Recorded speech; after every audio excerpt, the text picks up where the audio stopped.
That's how it goes. Okay.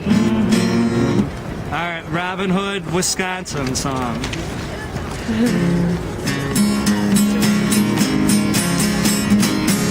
Oh, the world will sing of a Wisconsin king, a thousand years from now, and not because he passed a mug or had a lofty brow. While the brave Wisconsin 14 give us everything they got, we'll all have to slave away for that good-for-nothing Scott. Incredible as he is inept, whenever the history books are kept, they'll call him the phony king of Wisconsin. He sits alone on the Wisconsin throne, pretending he's the king. A little tyke who's rather like Coke's puppet on a string. Throws an angry tantrum if he cannot have his way. He calls around and such a song he won't negotiate. Too late to be known as Scott the First. He's sure to be known as Scott the Worst. A pox on the phony king of Wisconsin. While he taxes us to pieces and robs us of our bread, democracy keeps slipping down. Oh, thank you. While our rights wind up dead.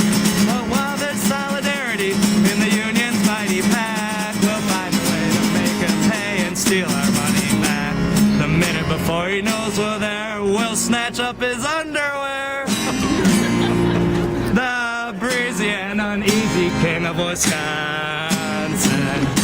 Well, how's it? Sniveling, groveling, weaselly, measly, blabbering, jabbering, dribbling, jabbling, wondering, pondering, wheeling, dealing a pox on the phony king of Wisconsin. Did you get the? Thank you. Thank you. Yeah, right. Did you get the back one too? Yeah, no. You can keep going. You want me to sing Yeah. the second Robin Hood? It's not quite as good. Oh, is that the second one? As we saw. It's upside down. Last one. Last Robin Hood. Every time. Has its ups and downs. And sometimes ups outnumber the downs. Not in Madison.